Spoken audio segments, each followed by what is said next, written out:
सूचना केवल हमारे विचार हैं, वित्तीय सलाह नहीं।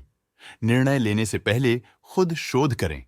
किसी भी लाभ या हानि के लिए हम उत्तरदायी नहीं हैं।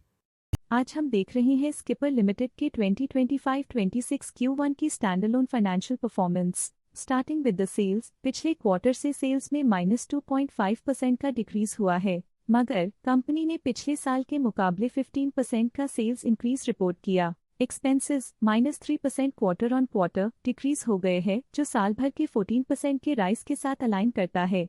एक्सपेंसेस में डिक्रीज अच्छा है, लेकिन सेल्स में डिक्रीज निराशा की बात है। ऑपरेटिंग प्रॉफिट, जो पिछले साल के कंपैरिजन में 21.5% अप हुआ है, quarter on quarter around 3% increase हुआ है। Operating profit margin OPM annual basis पे 0.5% से इंक्रीज हुआ है और पिछले क्वार्टर के कंपैरिजन में 0.5% से इंक्रीज हुआ है। एक्सेप्शनल आइटम्स को ऐड करके अदर इनकम पिछले क्वार्टर के कंपैरिजन में -64% गिर गई, बावजूद इसकी ईयरली डिक्लाइन -2.5% हुई है। इंटरेस्ट एक्सपेंसेस पिछले क्वार्टर से -6% डाउन हुआ, लेकिन ईयर ओवर ईयर इंक्रीज 3% हुआ है। डिप्रिशिएशन कॉस्ट में 3% का क्लाइम देखने को मिला और ईयरली बेसिस पे 22% का इंक्रीज देखा गया। प्रॉफिट बिफोर टैक्स एनुअली 41.5% बढ़ा, लेकिन प्रोसीडिंग क्वार्टर से 1% बढ़ा है। इस साल कंपनी ने 25% टैक्स पे किया और क्वार्टरली कंपनी ने 25% टैक्स पे किया है।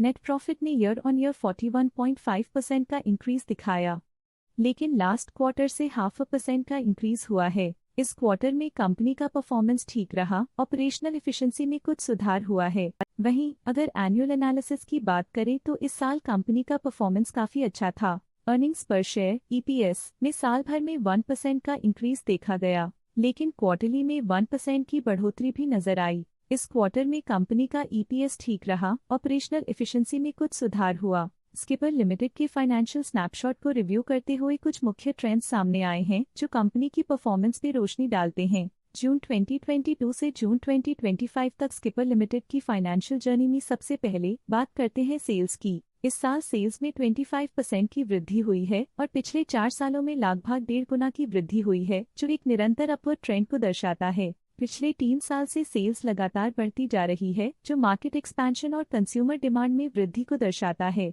अब बात करते हैं एक्सपेंसेस की। इस साल एक्सपेंसेस 28% बढ़े हैं और 4 सालों में लगभग 1.5 गुना का इजाफा हुआ है। इस साल हालांकि एक्सपेंसेस सेल्स से थोड़ा ज्यादा बढ़े हैं, मगर ग्रोथ रेट्स का करीब होना स्टेडी ऑपरेशनल कॉस्ट को दर्शाता है। ऑपरेटिंग प्रॉफिट का सफर स्टेडीली ऊपर चढ़ रहा है, इस साल 1% की बढ़ोतरी के साथ और पिछले 4 सालों में 97% का नोटिसेबल राइज हुआ है। पिछले 3 साल से ऑपरेटिंग प्रॉफिट लगातार बढ़ रहा है, जो कॉस्ट मैनेजमेंट और ऑपरेशनल कुशलता को दर्शाता है। नेट प्रॉफिट का सफर ऊपर की ओर चल पड़ा है, इस साल 72% की चढ़ाई के साथ पिछले 4 सालों में लगभग 3 गुना की शानदार वृद्धि हुई है। पिछले 3 साल से नेट प्रॉफिट लगातार बढ़ रहा है, जो फाइनेंशियल हेल्थ को मजबूती देते हुए इन्वेस्टर्स का ध्यान आकर्षित करता है। इस साल EPS ने ऊंचाइयों को छुआ है 21% की वृद्धि के साथ, जो पिछले 4 सालों में लगभग 2 गुना की मजबूत वृद्धि पर आधारित है। पिछले 3 साल से अर्निंग्स पर शेयर EPS में लगातार इजाफा हुआ है, जो प्रॉफिट ग्रोथ को मजबूती देते हुए शेयर होल्डर वैल्यू को बढ़ा रहा है। चलिए अब बात करते हैं शेयर होल्डिंग पैटर्न की। स्किपर की शेयर होल्डिंग रिपोर्ट्स कुछ इस प्रकार की हैं, जो अननोन 2025 के तक चलता है। ये रिपोर्ट कंपनी के शेयर्स की डिटेल्ड जानकारी देता है, जिसमें promoters, promoter groups, foreign investors, public investors और सरकारी एंटिटीज शामिल हैं। पब्लिक हेल्थ शेयर्स का परसेंटेज 2025 के में 28.08% से 2025 के में 27.85% तक डिक्रीज हो गया। इस डिक्रीज से साफ है कि इस टाइम पीरियड में कंपनी में पब्लिक का हिस्सा डिक्रीज हुआ है। जब कंपनी के शेयर्स का अधिकतम हिस्सा प्रमोटर्स, FII, DII या गवर्नमेंट के पास होता है, तब ये माना जाता है कि कंपनी मजबूत हाथों में है, जो स्थिरता और मजबूत समर्थन को दर्शाता है और इस मार्केट की स्थिरता बनी रहती है। डोमेस्टिक इंस्टीट्यूशनल इन्वेस्टर के शेयर होल्डिंग में थोड़ा डिक्रीज आया 2025 के से 2025 के में, जो दिखाता है कि डोमेस्टिक इंस्टीट्यूशंस ने अपने स्टेक को -0.06 से डिक्रीज किया है। FII, फॉरेन इंस्टीट्यूशनल इन्वेस्टर्स ने अपना शेयर होल्डिंग 2025 में 5.13% से 2025 में 5.42% तक इंक्रीज किया। ये बताता है कि फॉरेन इंस्टीट्यूशंस ने कंपनी में अपना इंटरेस्ट 0.29% तक इंक्रीज किया है। ये था कंपनी का करंट शेयर होल्डिंग पैटर्न। आइए नजर डालते हैं कुछ प्रमुख प्रमोटर ट्रांजैक्शंस पर, जो मार्केट के डायनामिक्स को रीशेप कर रही हैं। 27 जून 2025 को मीरा बेरीवाल ने 6,800 शेयर्स की बिक्री की 499.68 रुपीस पर यूनिट के हिसाब से, जिसका टोटल था 33.8 लाख। 27 जून 2025 को मिस्टर सुशील कुमार बेरीवाल ने 470 शेयर्स एग्जिट कर लिए 499.5 रुपीस पर यूनिट के हिसाब से, जिसका टोटल था 2.3 लाख।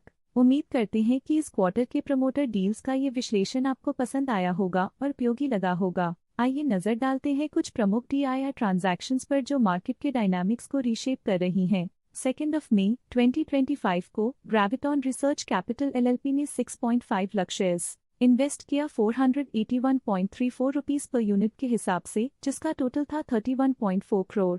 2 मई 2025 को ग्रेविटॉन रिसर्च कैपिटल LLP ने 6.5 लाख शेयर्स की बिक्री की 481.59 रुपीस पर यूनिट के हिसाब से, जिसका टोटल था 31.4 करोड़। आशा है कि ये DII डील्स के इनसाइट्स आपको स्टॉक मार्केट समझने में मदद करेंगी। अब नजर डालते हैं स्किपर के स्टॉक रिकमेंडेशन पे।